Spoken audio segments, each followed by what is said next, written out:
कुछ दिनों से प्रशिक्षण शिविर समाजवादी पार्टी का चल रहा था। श्रावस्ती जो ये स्थान न केवल भारत में बल्कि दुनिया में इस स्थान की पहचान है। भगवान बुद्ध और यहाँ का पुराना इतिहास से परिचित दुनिया है। मुझे खुशी है इस बात की कि ऐसे स्थान पर प्रशिक्षण शिविर हुआ है और सभी कार्यकर्ता समाजवादी साथी संकल्प लेकर के गए हैं कि आने वाले समय में समाजवादी सरकार बनाएंगे। इस क्षेत्र को समाजवादी सरकार में बहुत विकास की योजनाओं से जोड़ा गया था। जब कभी समाजवादी लोग यहाँ पर आए होंगे, सरकार में कुछ न कुछ इस जिले को दिया है। सबसे खराब सड़क अगर कोई थी तो लखनऊ से जोड़ने वाली नानपारा वाली सड़क थी। और सड़कों की हालात कैसी थी, आप में से कुछ साथी बलरामपुर के भी होंगे, तो हम तो खुद उस सड़क पर चले हैं, गोंडा और बलरामपुर की। मुझे याद है कि किसी पत्रकार साथी ने अखबार में एक तस्वीर छाप दी थी एक बाज़ार की कि वहाँ पर कुछ लोगों ने धान पैदा कर रहे हैं। तो मैंने उसी दिन कहा और अधिकारियों से कि ऐसी सड़क बना दो कि जो लोग धान उसमें बोए हैं जब तक जीवित रहें तब तक सड़क खराब ना हो। और शायद उसी का परिणाम है कि गोंडा बलरामपुर सीमेंट कंक्रीट की सड़क बनी है। 4 लेन बनी हो इस जिले में, या नानपारा वाली डबल लेन पेड शोल्डर जो कांग्रेस के ज़माने में सेंट्रल योजना और स्टेट की गवर्नमेंट की फंडिंग से थी। तो विकास के नाम पर समाजवादियों ने बहुत काम किया है।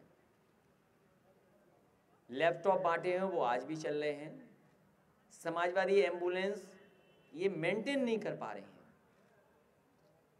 नई एम्बुलेंस खरीदना तो दूर, ये मेंटेन नहीं कर पा रहे हैं। और कोविड के समय पर और इधर जो लॉकडाउन रहा उसमें सबसे ज़्यादा कारगर, सबसे ज़्यादा मदद करने का काम, सबसे ज़्यादा गरीब जनता के बीच में पहुंचने का काम ज़रूरत के समय पर एम्बुलेंस ने किया। बहुत से परिवारों को इससे मदद पहुंची है। पुलिस की 100 नंबर जो अब 112 हो गई है, ये भी समाजवादी सरकार की देन है। इसके मेंटेनेंस के लिए या नई गाड़ी खरीदने के लिए कोई सरकार ने इंतज़ाम नहीं किया, वही पुरानी गाड़ियाँ और केवल नाम बदल देना। तो समाजवादी पार्टी लगातार किसानों के लिए काम करती रहेगी। और ये इलाका तो वो धान का है, धान मिलें भी हैं, पुरानी भी रही हैं, गन्ने का भी क्षेत्र है और भरमार है इन चीज़ों की, चीनी मिलों की। मुख्यमंत्री जी जहाँ जाते हैं कहते हैं 1 लाख से ऊपर हम करोड़ पैसा दे चुके हैं किसानों को। हर भाषण में कहते हैं 1 लाख से ज़्यादा दे चुके हैं, कई प्रदेशों के बजट से ज़्यादा दे चुके हैं। लेकिन ये बताना भारतीय जनता पार्टी भूल जाती है, उनके मुख्यमंत्री भूल जाते हैं कि अभी भी किसानों का बकाया पैसा है। और इस महंगाई में गन्ने की कीमत बढ़ जानी चाहिए थी, नहीं बढ़ी है। धान के लिए कहा कि एमएसपी है, एमएसपी से खरीदा जाएगा, केंद्र बनाए गए, लेकिन कहीं भी आसपास किसानों की खरीद नहीं हुई है। 900-1100 में सब पूरा धान बिक गया। हम बधाई देना चाहते हैं उन किसानों को जो दिल्ली में धरना आंदोलन कर रहे हैं एमएसपी को लेकर के। समाजवादी पार्टी ने पूरा समर्थन उनको किया।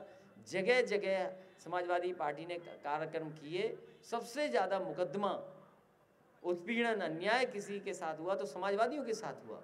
और सोचिए भारतीय जनता पार्टी का तर्क क्या है कि समाजवादी हैं लेकिन ये किसान नहीं है।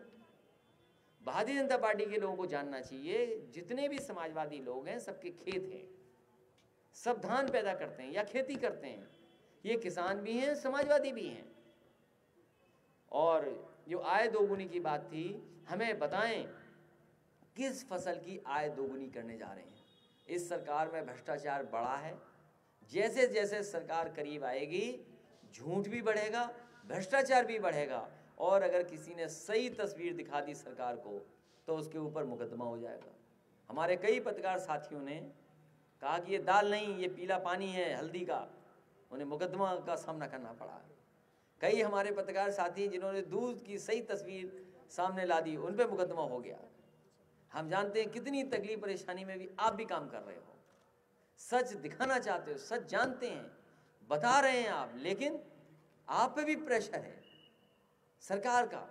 तो ऐसी सरकार पहली बार देखने को मिली है जो अन्याय लगातार कर रही है। और जैसे जैसे सरकार आएगी, समय खत्म होगा इनका, अन्याय बढ़ेगा, झूठ बढ़ेगा, बेईमानी बढ़ेगी, भ्रष्टाचार बढ़ेगा। और कभी कोई आरोप लगाता था उनकी सरकार में इतने मुख्यमंत्री हैं, ये सरकार बताए इनके पास कितने मुख्यमंत्री हैं। और जिस तरह की घटनाएं सुनने को मिल रही हैं कानून व्यवस्था को लेकर के, कल ही हम लोग लौटे हैं मान ली बाराबंकी होकर के आए, एक बेटी के साथ क्या घटना हो गई, बेटियों के साथ घटना हो रही है, महिलाओं के साथ घटना हो रही है। और बदायूं जैसा दुख भरा कांड, कितनी बड़ी घटना हुई, और उसकी बेटी ने जो दिखाया गद्दा कि देखो मेरी माँ का इतना खून लगा इसके अंदर। सोचो कौन सरकार में है, एक योगी सरकार में क्या कार्रवाई की। और लगातार महिलाओं के साथ हो रही घटनाएं, आखिर सरकार कर क्या रही है? पुलिस को किस हाल पे छोड़ दिया? पुलिस के ऊपर अन्याय कर रही है, कई महिलाएं शिकायत कर रही हैं। ये पहली सरकार है जहां पर पुलिस महिला कर्मचारी भी आरोप लगा रही है पुलिस पर।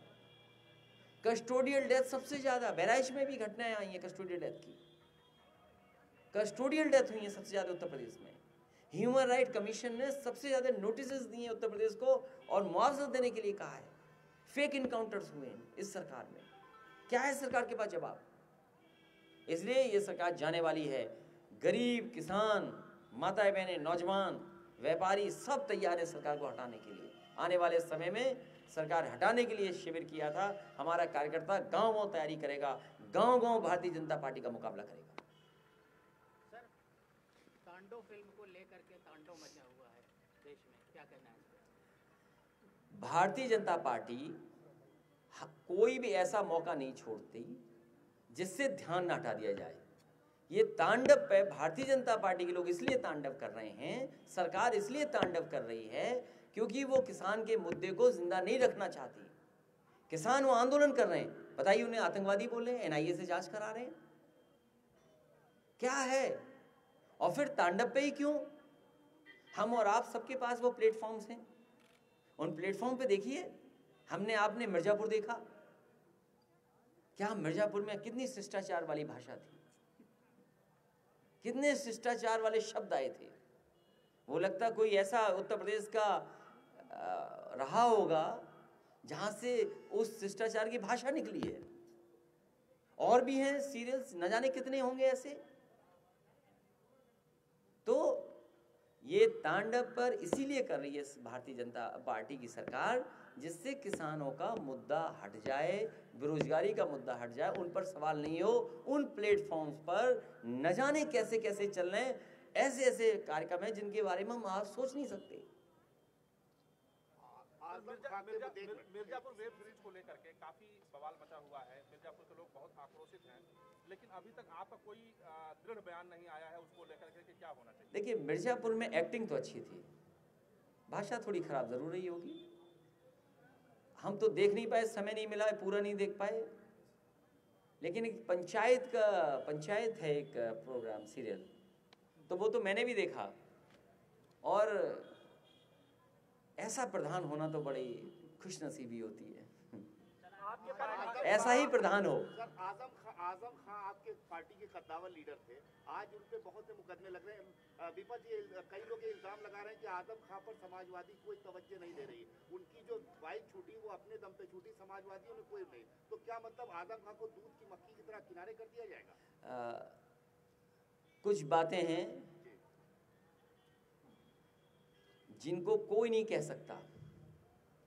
समाजवादी पार्टी, समाजवादी नेता आदरणीय आजम खां साहब के साथ पूरी खड़ी है, पूरी ईमानदारी से उनके परिवार की मदद कर रही है। पहले दिन से विधानसभा हो, विधान परिषद हो, लोकसभा हो, लोकसभा में स्पीकर से मिलने मैं और आदरणीय आजम खां साहब खुद गए थे। और जो डीएम, एसपी के बारे में समाजवादी पार्टी ने कुछ सवाल उठाए थे, जो आईपीएस थे वहाँ पर, उन्हीं आईपीएस ने समाजवादी पार्टी के एक एमएलसी पर मुकदमा दर्ज कर दिया दिल्ली हाई कोर्ट में पहले दिन से हम कह रहे हैं कि जितने मुकदमे मोहम्मद आजम खान साहब के और उनके परिवार पर लगे हैं सब झूठे मुकदमे हैं, सब फर्जी हैं, और केवल इसलिए कि उन्होंने अच्छा काम कर दिया यूनिवर्सिटी का। मौलाना जौहर यूनिवर्सिटी बनाने और वहाँ पर विकास कराने की वजह से भारतीय जनता पार्टी ने साजिश कर षड्यंत्र कर करके और अधिकारियों के माध्यम से मुकदमे उन पर दर्ज कराएं। समाजवादी पार्टी उनके परिवार की पूरी मदद करेगी और लगातार मदद करती रही है, करेगी। लड़ाई जितनी लड़नी होगी कानूनी लड़ाई लड़ेंगे, और हमें उम्मीद है जिस तरीके से उनकी पत्नी विधायक वो आई हैं वापस, हमें उम्मीद है आने वाले समय में उनका पूरा परिवार छूट जाएगा, मुकदमे भी खत्म हो जाएंगे।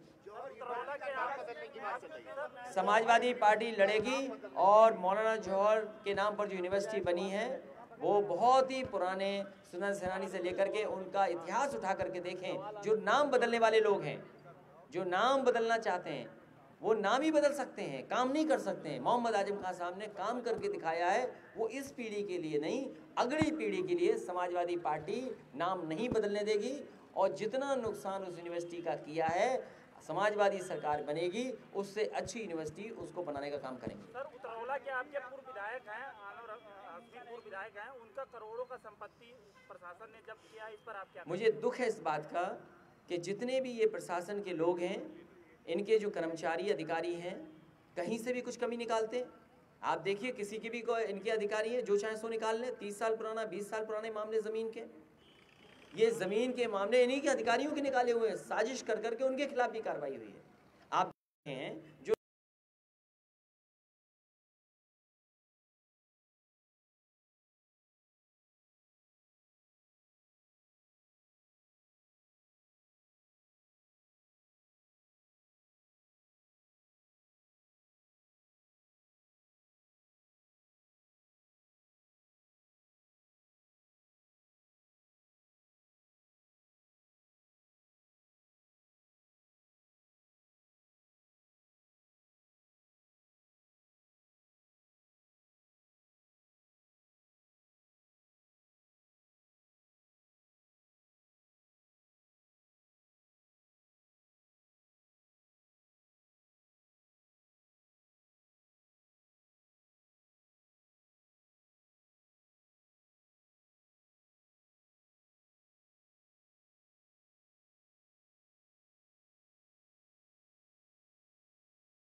हैं, हम दक्षिणा देते हैं। हमारी वैदिक जो परंपराएं हैं, जो हमारी ट्रेडिशंस हैं, उसमें दक्षिणा देने की परंपरा है, चंदा वसूलने की परंपरा नहीं है। और आप तो सोचो जरा, हिसाब किताब देखिए, एक उप मुख्यमंत्री हैं, उन्होंने कभी पर्ची छपवा ली थी शायद चंदे की, उसमें मुकदमा दर्ज था उन पे। आजकल जो गांव-गांव में चंदा वसूला जा रहा है उसके बारे में क्या? देखिए, हमारे धर्म में दक्षिणा देने की परंपरा है, और हर धर्म में इस तरह की परंपराएं हैं कि अगर आप किसी स्थान पे जाते हो तो जो आपकी इच्छा होती है वो आप चढ़ाते हैं। उसको किसी रूप में कोई भी नाम दिया जा सकता है, लेकिन चंदा वाला शब्द हमें वैदिक परंपरा में नहीं दिखता। बहुत जगह के ऊपर जो है फर्जी रसीदें पकड़ी जा रही हैं। अब उनमें इतना डिटेल में ना जाएं, ऐसे बहुत से काम भारतीय जनता पार्टी फर्जी करती है। सर